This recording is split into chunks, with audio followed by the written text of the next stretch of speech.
When we can. Hey, welcome to Spin Legal, everybody, on Wednesday, the 3rd of July, 2024. And today we're going to be discussing the role of the Law Society in Ontario, give you a brief history and its role in Ontario today, and how the legal professions are managed, the governance, ethics, and discipline associated with them.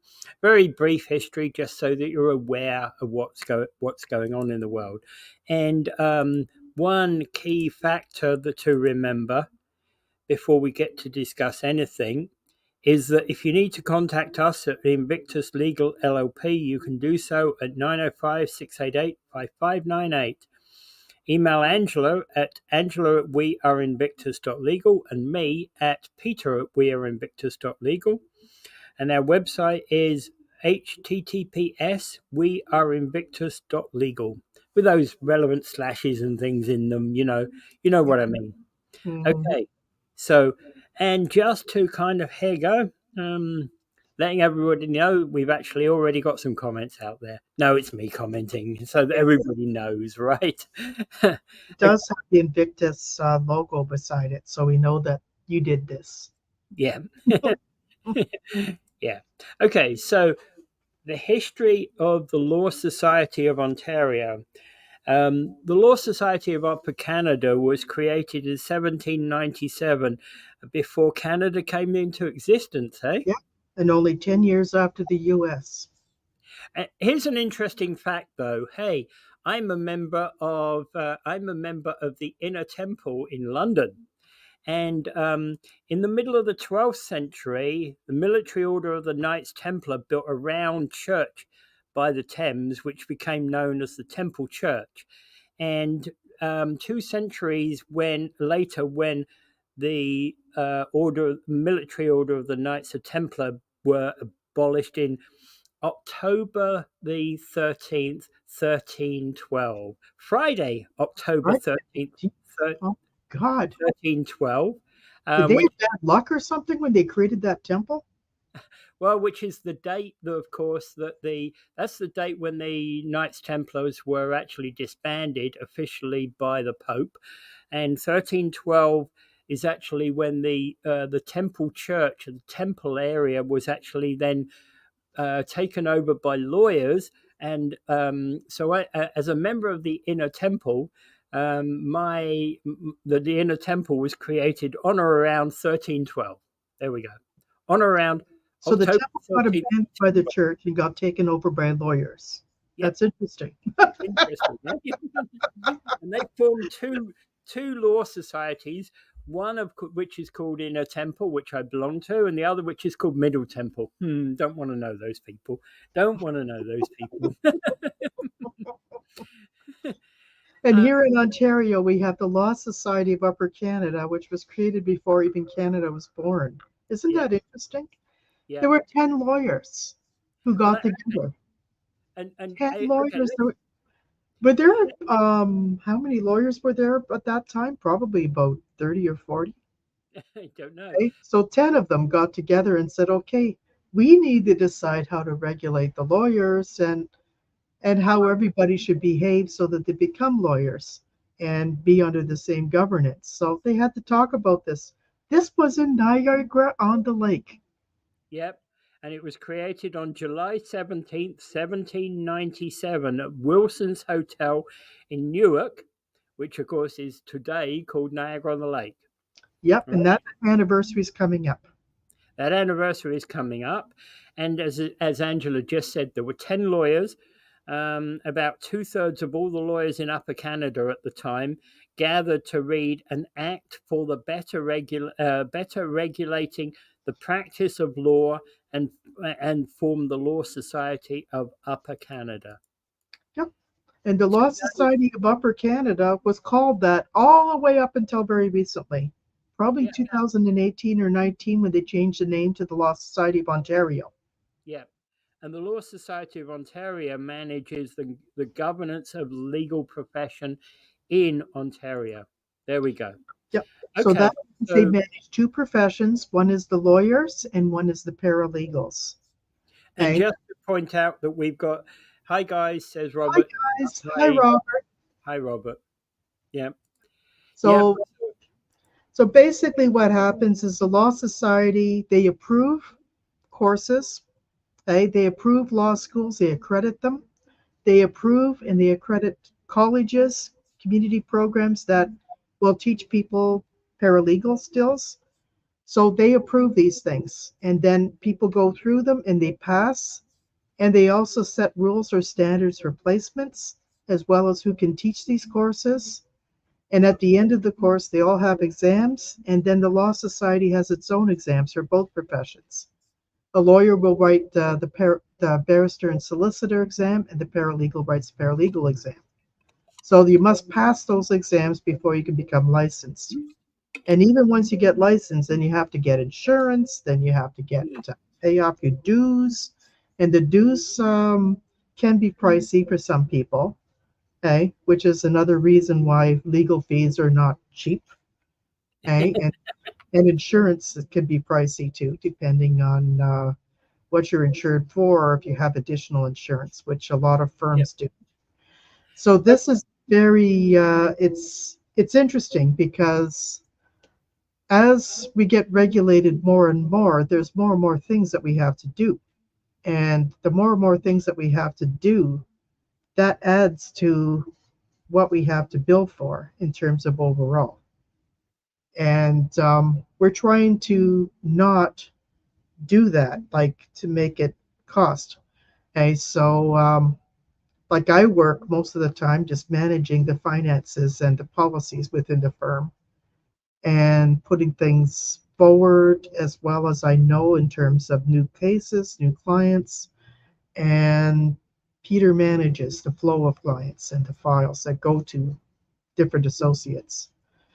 So we do that, and that's much as well as marketing, rainmaking, that sort of thing. It's a lot of work, and we have to be careful. Everything that we do is governed with it. How we market our services, how we Yeah. provide our services, what we need to do with our files, how we can manage the files. Um, it's interesting. All of this stuff has some kind of regulatory impact with clients. And basically how we treat the clients and also how we treat fellow licensees, how we treat the courts, because we're also officers of the courts. Oh, yeah. Yeah, so these things are very, very important, and the Law Society oversees that. And it's very, very important to look at this as being governance. It gives us some credence, some credibility, and if somebody has is regulated by the Law Society, at least there gives some accountability with respect to the work they do, and if there is some issue that needs to be complained about or rectified, the Law Society could carry on its investigation. Okay. One other issue there we need to talk about. Senior management of the Law Society are the benchers who govern the profession. So Yep, the it's like your benchers, board of directors. yeah, the Okay, they're benchers are elected made up. every year. The benches are made up of both lawyers and paralegals in Ontario. Although many in the paralegal profession believe there are too many lawyers compared to the numbers of paralegals, um, I'm not so sure. I'm not so sure there are. Given the active numbers of both professions, I think there probably are a lot more lawyers than there are paralegals. But Yeah. that said, But then um, it's important to try to give more yeah, of a voice for the paralegals, which may be something that many of the paralegals might be hinting at. To have a voice that's stronger so they can influence. They don't even like the paralegal standing committee is the committee that actually deals with the regulation itself of paralegals of its own thing. Paralegals do not even hold the majority of the paralegal standing committee, although a paralegal chairs it. yeah. The irony, I was saying to you before the show, that if you look at the Law Society regulations, etc. There are two actual regulating documents. One is actually the Law Society. Well, what the heck are they called? Society Act. The rules of practice. So for lawyers, there is actually um, ah, okay. So for litigation rules, there are rules of professional conduct for lawyers, but then in addition to that, there are the paralegal rules of conduct. Why they can't be managed under the same set of rules is beyond me, because I look at the rules and other than a few things that lawyers do that paralegals are not permitted to, um, the rules are essentially the same. Yeah, exactly. We have the same duty as confidentiality with the same Yeah, duty of privilege. You have the same duty of care on various interactions. We have to keep the we're same trust officers of the accounts. We have to manage our trust accounts in the same way. We're all subject to audit. Like it's all the same. yeah. Right? So people out there who think paralegals are more lightly regulated, it's not. We're the same regulation of lawyers as is paralegals. Yeah. Okay. The other thing to note here is convocation is where the management decisions are made regarding the profession. And convocation is basically the meeting that happens several times in the year by the benchers. So that is kind of like the board of directors of a corporation, isn't it? Yeah, exactly. And guess who the president of that board is? It's not the president and it's not the chairperson. It's the The treasurer. treasurer. I find that an oddity. Why the I treasurer? find that interesting. It's interesting and it comes from long range of tradition, probably. Yeah, probably. I was trying to figure that out because I thought I'd heard the treasurer somewhere else. I wondered whether it was in a temple that I'd also seen it, but I think one of the law societies in Britain, I think, has a treasurer at the head. Yeah, and that I find interesting. The Yeah, treasurer is elected from within. yeah, So we elect every 4 or 5 years our peers to the Law Society Board. There is also certain number of people who are appointed by the Attorney General who are members of the public, who are neither paralegals or lawyers. And so that would make up convocation. And those people on convocation construct the board of directors of the Law Society. and So this essentially, is headed by the treasurer, and then there's other people in the board who also comprise various committees. They have a number of committees at the board, so they consider access to justice, regulation, continuing education, all these different areas. Each of the committees would be on it. There's also the audit committee where they would look at the finances of the Law Society itself, yeah, which there's a lot of interesting things when you look at it. And we can look at the convocations minutes, or we can even watch convocation take place by just yeah, turning on our oh, yeah, computers and watching it by Zoom. So yeah, these are things that are very interesting to look at, and we can contact our benchers if we have an idea or a concern. mm, And but it's not like you have to understand, like people think, okay, so now that we elect these people, are they people that would speak up for us or represent our interests? The key goal of the Law Society of Ontario is to represent the public interest. They have to govern the public interest, which means, like, to some extent, they try to provide support to the profession, but the support they provide is to enhance the public interest. yeah.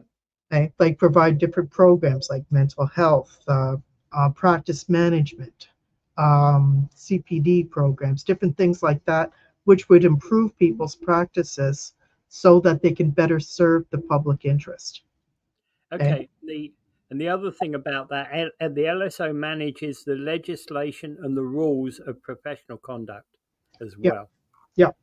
See, the Right? legislature handed the responsibility to govern the professions to the LSO.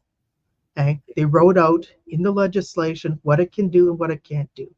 So the LSO takes that and then they manage it. They write their own bylaws, and the bylaws go through a number of steps to be passed. And we every year, sometimes people will raise issues and try to change one of the bylaws or something for a particular reason. And within the code of what the Law Society does, there are specific bylaws. We have to follow how we manage trust accounts. We have to manage um, how we run an office. They were having a few years ago, there was a big debate about people writing a statement of principles and whether they should do that. Like, whoopee do, you know? Like some Yep. people were all concerned about it, but like whoopee do. I mean, they're trying to see if they could try to encourage law firms to be a lot more affirmative in terms of bringing in more of the diversity of the population. Yeah. And with myself, I mean, if you're able to work and willing to work, I don't care what color you are or whether you're able bodied, disabled, whether you're blonde, blue eyed, or whether you're dark hair or whether you have gray hair. Okay? They come in and they just do the work. I'm looking at it. Yeah, it's grey. It's grey, Exactly. unfortunately. Eh, It's Um, very hard to practice. I mean, because it like law practice, like anything else, like your corner store, like your music industry, like your well, they all have we rules, all right? run by the market. The market governs it, how we do it. Yeah. The Law They all, Society governs who can practice. yeah. We go through And they, school. They want certain amount of education. They want a placement. They want certain you pass certain courses. Then they want you to write an exam. Then they want you insured. Then they want you to follow the rules. And these people can follow. There are some people who go in through all those steps who may have had some issue in their past, mostly if there's a criminal offense that was charged. They can go through what they call a good character hearing or a good character consideration. So sometimes you committed a crime like 20 years ago and stole a loaf of bread from a corner store and then shows up on your good character hearing so that, you know, and they do try to give justice to that. yeah. Okay. And Well, the there other are some major cases that come up. People say, well, why is that person allowed to practice? But not that person. I think the important thing is when the Law Society Tribunal or its appeals tribunal makes a decision of this sort, I think it's important to read the reasons, okay? And they try to justify that. And then there are some divisional court rulings that have come down, and even an appeal court in Canada that came down with the Joseph Broya decision. So there's lots of decisions in the courts, in the Law Society that decides who can continue to practice. and They try to be they try to be as free-handed as they can, but being under the governance of the Law Society or any governing body, it doesn't matter whether it's you're a medical doctor, whether you're a psychologist, whether you're a dentist. There's always governing bodies that set rules about what you yeah, have to do, what rules you have to follow, that sort of thing. And and it does essentially, affect your marketability and your price.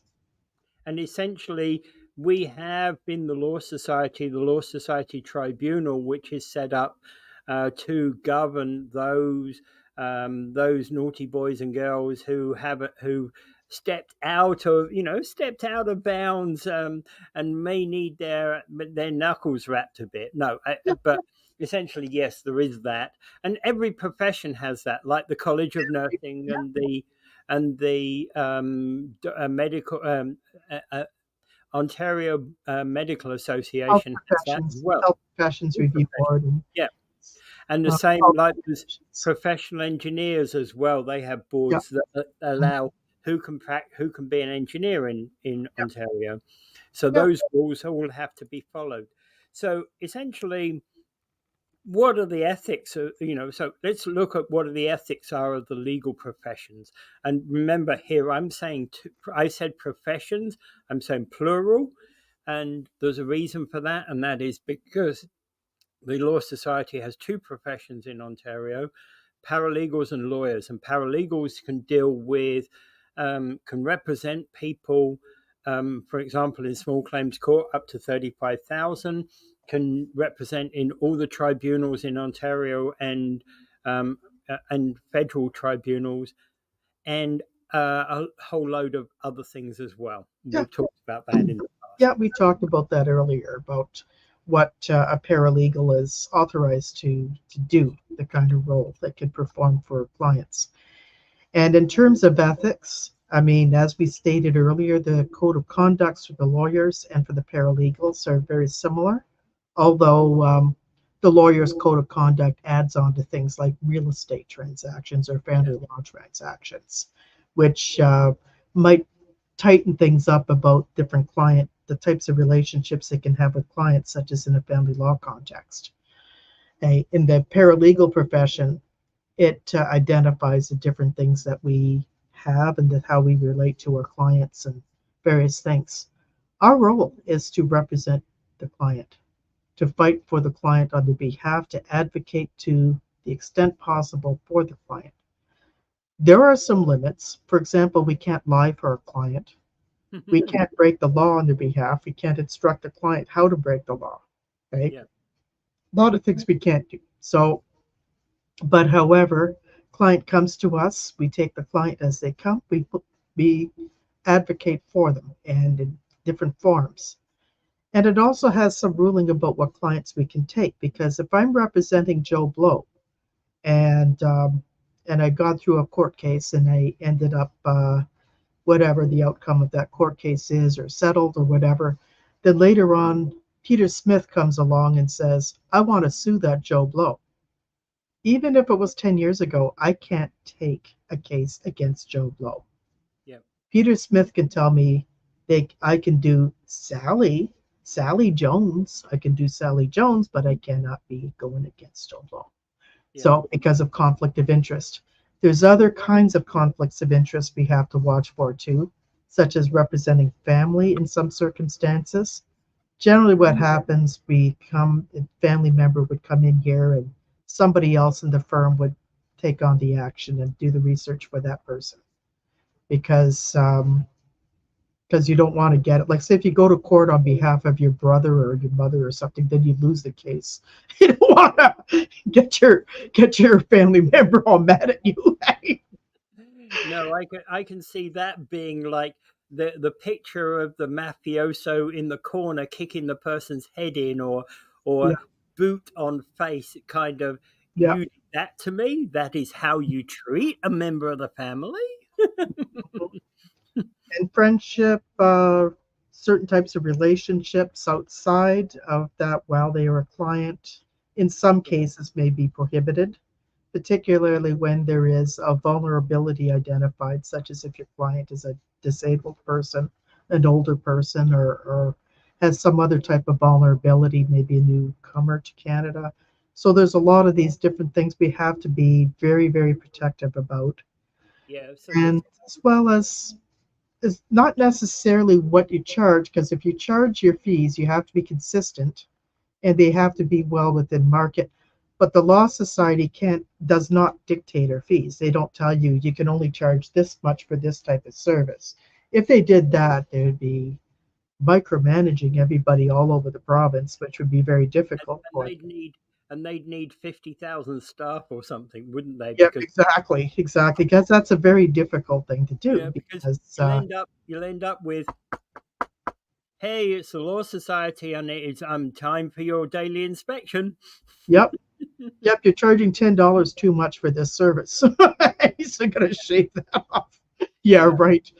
Because basically what it is we charge what the market bears. Yeah. And what the market bears, it just has to do with our costs, level of experience, the type of case it is. And in each firm or each professional, they try to make their fees as accessible as possible, either through payment arrangements, credit card, or other types of ways of getting accessible. You can work through other funders or co-funders, such as insurance companies or unions and other people to help you cover the fees. So there's a lot of different ways to work on that. The Law Society doesn't tell you where to get your fees from, or what your fees should be. Because many people contact the law society and says, "Oh, I had this lawyer and he charged me $500 an hour for a family law case." That's not uncommon. That's not uncommon for a lawyer's fee. Okay. Well, in fact, in Yep, some areas of law, you could be paying $1,000 an hour, exactly. or even $2,000 or $3,000 an hour. Depending on the type of law it is, how Yeah, specialized it is, particularly if there's only 5 lawyers across Ontario doing that area of practice. yeah, So yeah. you really have to. So these things have it, and then there's paralegals.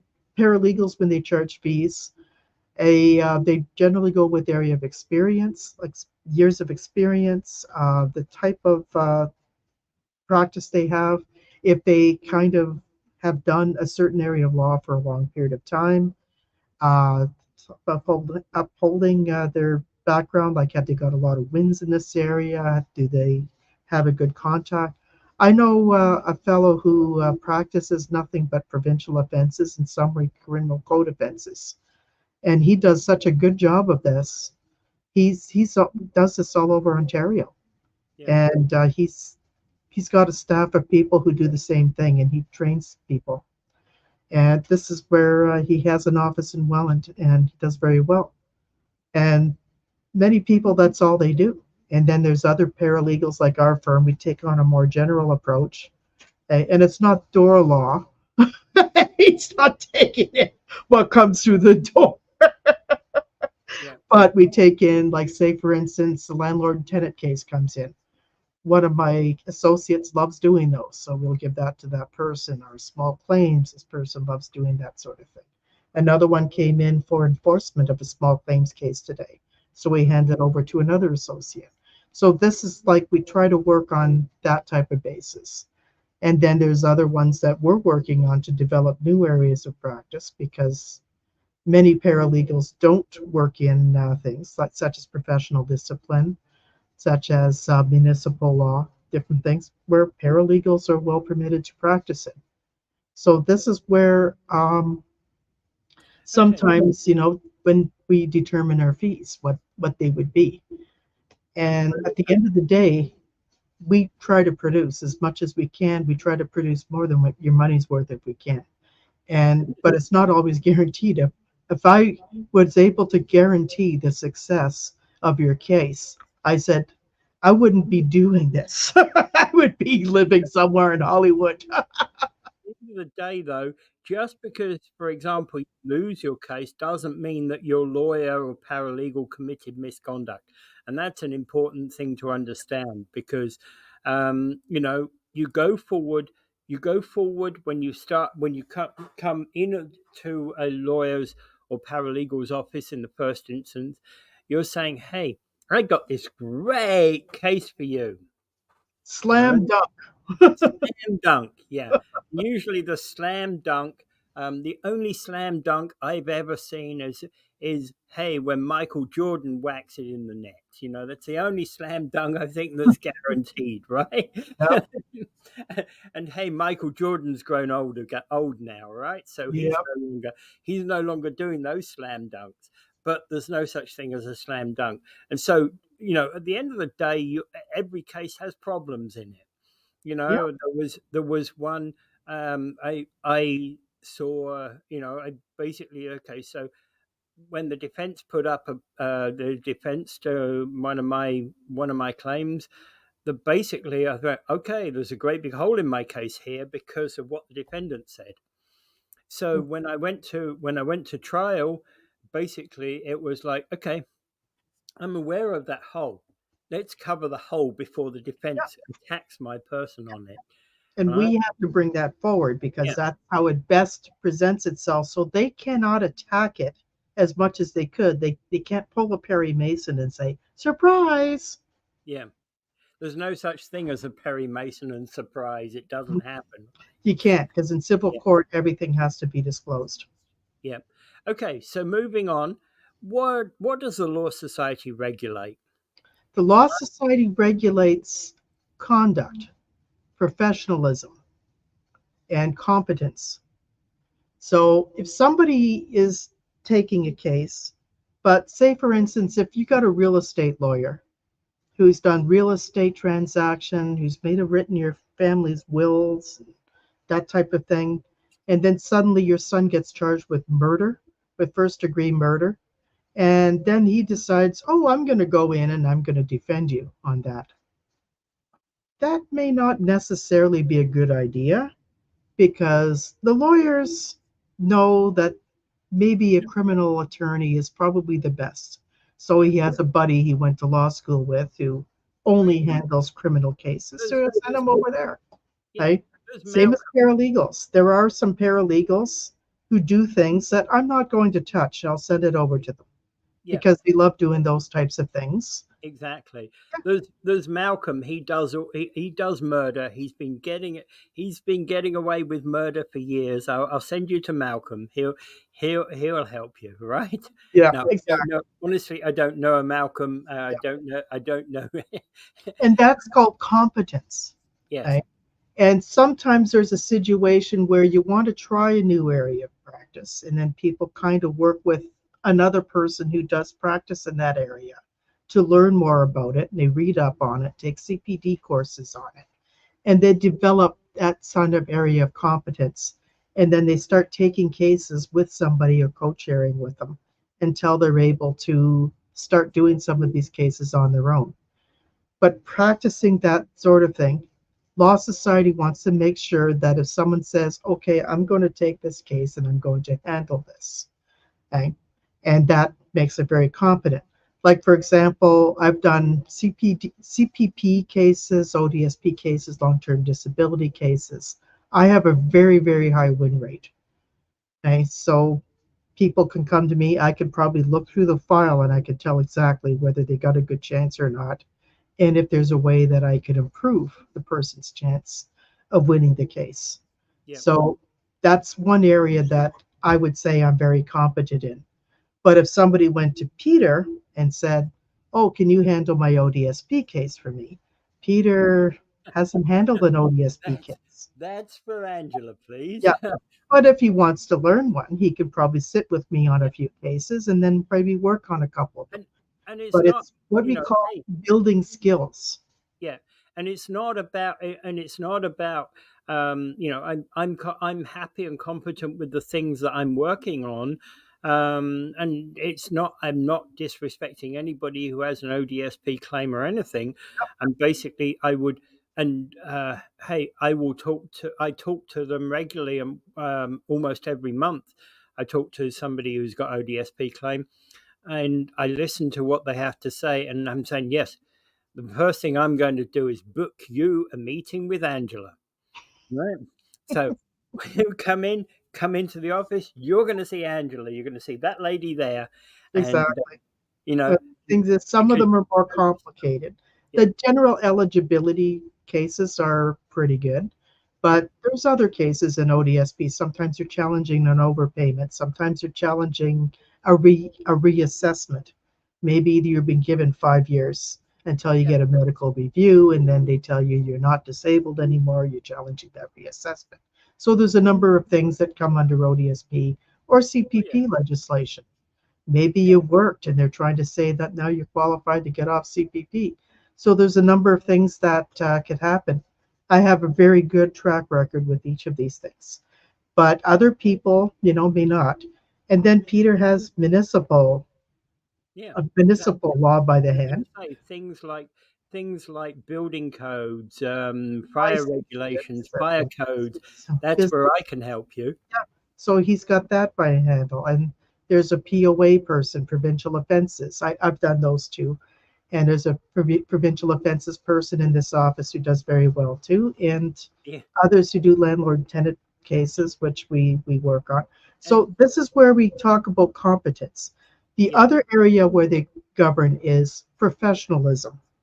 For example, do you expect your lawyer to show up in court dressed up properly, wearing a suit and tie if they're a man, or decent blazer and blouse, looking nice for a woman? Yep, you got me. I wasn't wearing a suit and tie. There we go. Bad boy. Hey, so these are part of the professionalism, is your appearance in court, how you speak in court, how you introduce yourself, And there's there other things too, is how you treat your opposing person. Is if your opposing counsel, if you're yelling at them and saying, "Oh, you stupid idiot, can't you understand this? You know, you should be doing this and that." You know, you cannot be doing that to your opposing counsel. Okay? You cannot be doing that. Okay, so this is where you have to be very careful. How you treat self-represented people Oh is yeah. very important. How you treat your own clients is very important. Are you one of those people who let your clients call 15 times a day and then you don't call them for 30 days? You know, you got to have a particular callback thing. No, you don't have to answer the call right away, but you can call back the next day or the day after. Okay, to try to get back to them. And if it's particularly urgent, get somebody to call for it. You know, these things it's very important to try to maintain a face with the client. Because one of the top complaints that go to the Law Society is my lawyer won't answer my phone calls. My lawyer won't answer my emails. Okay. And also as a client, just make sure you're not calling them 15 times a day. But if you're calling, like, say, every week or every 2 weeks or something, and something does come up, but they still don't respond, you know, that's not too good. Okay, you Yeah. need to work with them, and sometimes maybe there isn't anything that is updated. Maybe there is no update, and that's very frequently the case. Okay, So, so Robert, you have a problem with me wearing a tartan tie? yes, yes. I, s- I say that's a problem. I think you should go to the clans and find out about that. Yep, yep, I think my Buchanan friends would have a bit of a problem with you. yep. And then there's other ethics too, where somebody is maybe threatening the other party who is a party in an action, then saying, okay, that if they won't settle for a certain amount, that they will file criminal charges. Yeah. Can't do that as a legal professional. You have to avoid a lot of things. It's a very detailed code of conduct that we have to follow. We have to be very, very careful.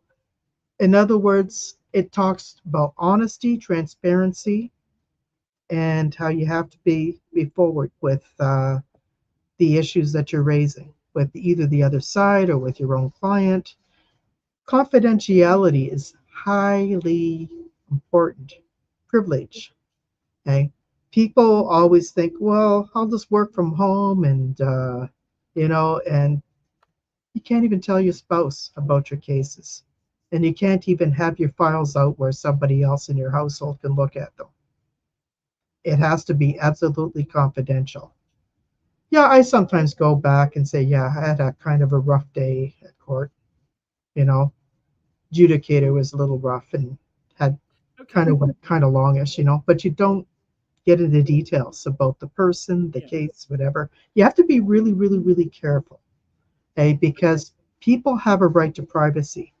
And what they tell you, too, there's certain things you do not tell the other side because sometimes what they tell you helps you prepare for what you're going to tell the other side. Yeah. Right? Can And I then you also review it with them before it goes out there. Okay, so one other aspect that needs to be discussed in this regard is what the Law Society does not regulate, They do not not regulate being your an important yeah, point. yeah, they do not regulate your fees.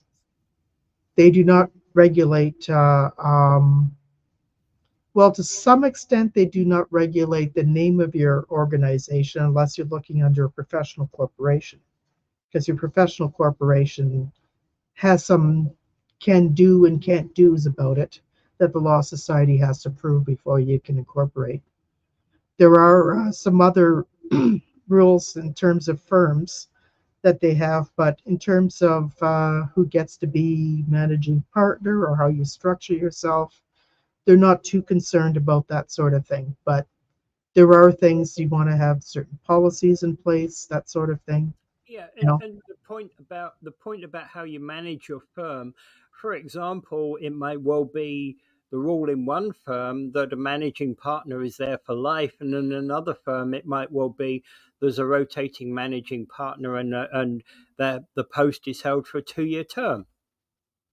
Oh, That kind of thing. I'm just saying there are differences between well, how some of them they might have, like a larger firm, for example, they might have several partners in it, and they yeah, elect their managing partner every so often. yeah, Okay, that's or what there may be several managing partners as a co-managing partner. Okay, that's another like possibility. Peter and I in our firm, we kind of like, although I carry that title, but Peter and I kind of share our We always tasks. go through all the books. We always go through all the books every Friday. Yeah, we go to it together. Everything we decide together. I do not make unilateral decisions, nor does he. Although I'll tell Peter that we can't do this, and this is why. We are doing it. We are doing it. Maybe not Peter gets so, and but then he'll throw a tantrum. He's one of those adults that'll throw himself on the floor and throw a tantrum. Like remember during the pandemic, all these people did that. no, I don't. No, I don't. No, just Okay. kidding. Okay.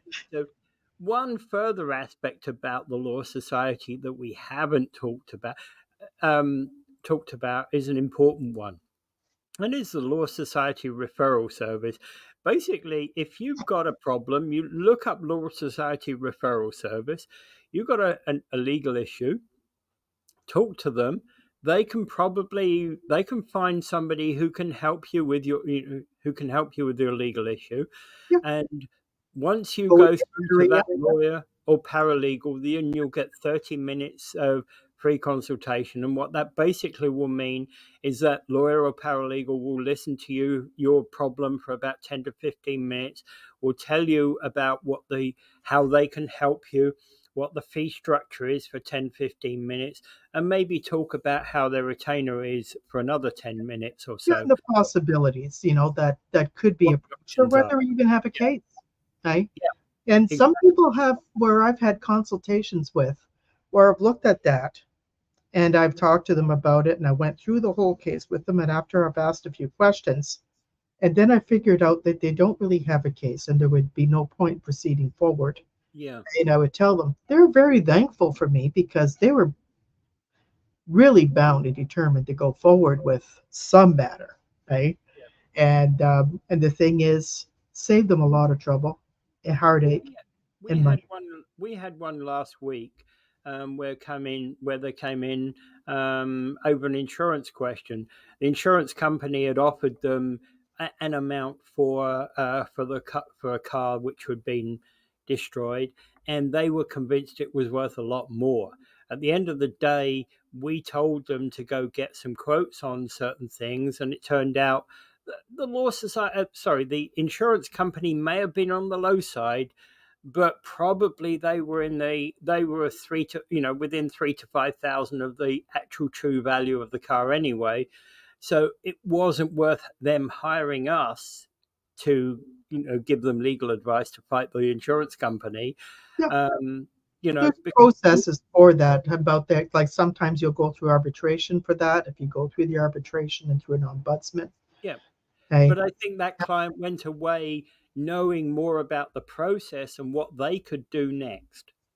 yeah, yeah. So this is a very yeah. So these are a lot of cases like that. They come in, or they have an insurance company very lowballing things Yeah. because Oh yeah.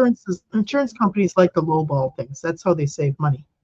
Yeah. Okay, so they come to us, and that's how we get them to spend money. So Well, the interesting thing about that is they write these letters of you need to accept this now, and you must sign by Friday, and etc. So they put demands, heavy-handed demands in there, and they don't tell you that your rights are that you can reject this offer, and that